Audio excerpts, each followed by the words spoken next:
Digital solar charger কন্ট্রোলারগুলোকে কিভাবে সঠিক নিয়মে সঠিক সেটিং করবেন সেটা আজকের ভিডিওতে দেখানো হয়েছে। এই ধরনের ডিজিটাল সোলার চার্জার কন্ট্রোলারগুলোকে কোন সেটিং করলে বাড়িতে থাকা সোলারের ব্যাটারিটা দীর্ঘদিন পর্যন্ত সার্ভিস দিবে, ভালো থাকবে এবং আমরা সর্বোচ্চ আউটপুট পাবো ব্যাটারি থেকে, সেটা আজকের এই ভিডিওতে থাকছে। অবশ্যই চ্যানেলটি সাবস্ক্রাইব করবেন এরকম অজানা নতুন নতুন ইউনিক ভিডিও নিয়মিত পেতে এবং এই ধরনের বিভিন্ন ইউনিক গ্যাজেটের রিভিউ আনবক্সিং নিয়মিত পাওয়ার জন্য। আর ফেসবুক পেজটা অবশ্যই ফলো দিবেন, ভিডিও ডেসক্রিপশনে ফেসবুক পেজের লিঙ্ক পাবেন। আমরা এই সোলার চার্জার কন্ট্রোলারটার সেটিং অপশনে চলে আসি। তার আগে এটার কোথায় কি রয়েছে, কিভাবে কোন তার কানেক্ট করবেন, এই বিষয়গুলো আগে জেনে নিব। সো এই সোলার কন্ট্রোলারটি আপনি ব্যবহার করে ফোন চার্জ করতে পারবেন। তার জন্য এখানে টোটাল 2টা ইউএসবি পোর্ট দেওয়া রয়েছে তার কানেকশনের জায়গাগুলো এখানে স্ক্রু দেওয়া রয়েছে। ঠিক তার উপরে রয়েছে টোটাল 3টা সুইচ। এই 3টা সুইচ দিয়ে মূলত এটাকে কন্ট্রোল করতে হবে। আর সুইচের উপরে রয়েছে একটা ডিসপ্লেতে পাওয়ারগুলো শো করে। আর এটা মূলত গ্রিন কালারের 10 অ্যাম্পিয়ারের একটা কন্ট্রোলার, যদিও এটা আরও ভিন্ন কালারের রয়েছে, ব্লু কালার, এবং অ্যাম্পিয়ারেরও পার্থক্য রয়েছে। 20 অ্যাম্পিয়ার, 30 অ্যাম্পিয়ার কিংবা 40 অ্যাম্পিয়ারের পর্যন্ত এই ধরনের কন্ট্রোলার পাওয়া যায়। আর এই ধরনের যে ব্যাটারিগুলো রয়েছে 12 ভোল্টের কিংবা 24 ভোল্টের, অথবা আপনি চাইলে অ্যাসিড ব্যাটারি ছাড়াও এখানে পাউডার ব্যাটারি কিংবা লিড অ্যাসিড ব্যাটারি এবং লিথিয়াম আয়ন ব্যাটারি সহ সবগুলো ব্যাটারি এখানে চার্জ করতে পারবেন। তো ফার্স্টে আপনাকে এখানে তারের কানেকশনটা দিয়ে নিতে হবে। এখানে তারের কানেকশন দেওয়ার কিন্তু একটা নিয়ম রয়েছে। আপনাকে প্রথমে এইখানে যে ব্যাটারি কানেকশন রয়েছে সেটা দিয়ে নিতে হবে এবং তারপরে আপনাকে প্যানেলের কানেকশনটা দিতে হবে। প্যানেলের কানেকশন যদি আগে দেন পরে ব্যাটারি কানেকশন দেন, সেক্ষেত্রে কিন্তু আপনার ব্যাটারিতে চার্জ হওয়ার হয়তো অনেক সময় সমস্যা দেখা দিতে পারে। সো আগে ব্যাটারি কানেকশনটা দিয়ে নেবেন।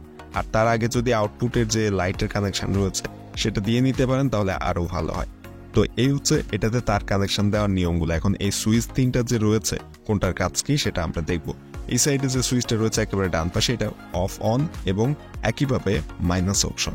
সো এইটা যদি আপনি ফার্স্টে প্রেস করেন তাহলে আউটপুট অফ হয়ে যাবে। দেখেন লাইটের আইকনটা চলে গিয়েছে, অর্থাৎ আপনি এখান থেকে আর আউটপুট পাবেন না, এই তারটা কাজ করবে না। আবার সেম ভাবে এই সুইচটা প্রেস করলে আউটপুট চালু হয়ে যাবে, অর্থাৎ লাইট ফ্যান আবার চালু হয়ে যাবে।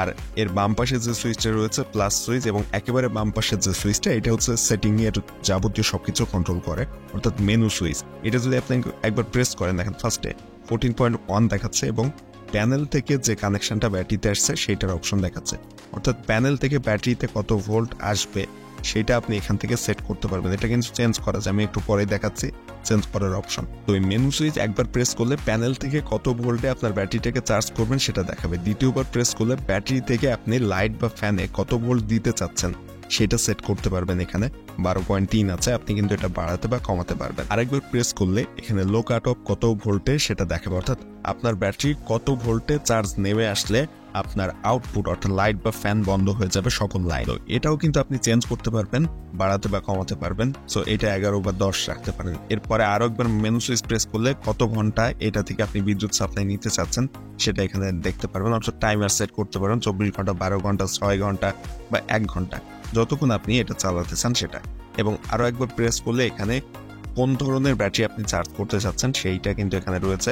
1V3 রয়েছে, এখানে B1, B2, B3 বা 1B3 এরকম থাকে। সো কোনটার কাজ কি আমি দেখাচ্ছি, অর্থাৎ লিথিয়াম আয়ন ব্যাটারির ক্ষেত্রে একটা, অ্যাসিড ব্যাটারির ক্ষেত্রে একটা, এরকম ভিন্ন ভিন্ন থাকে। B3 ব্যাটারি 3 বা ব্যাটারি 1 এরকম। সো আমরা একেবারে ফার্স্টে আসলাম, এইটা হচ্ছে কত ভোল্ট আমার প্যানেল থেকে ব্যাটারিতে আসছে সেটা। এখন এইটা যদি আমি চেঞ্জ করতে চাই তাহলে এই মেনু বাটন 5 সেকেন্ড প্রেস করে ধরে রাখলে এরকম ব্লিঙ্ক করতে থাকবে। এখন আমি এখান থেকে প্লাস আইকনে যদি প্রেস করি, এই প্লাস সুইচটাতে বা মাইনাস সুইচটাতে প্রেস করি তাহলে এটা কম বেশি হবে, এটা প্লাস এবং ডান পাশেরটা মাইনাস। সো এইটা আমি 14.1 এ রাখি, আপনারা চাইলে ব্যাটারি অনুযায়ী 14.45 বা 13.5 রাখতে পারেন। আবার 5 সেকেন্ড মেনু সুইচ চাপ দিয়ে ধরে রাখলে এই ব্লিঙ্ক করা বন্ধ হয়ে যাবে, সেট হয়ে গিয়েছে।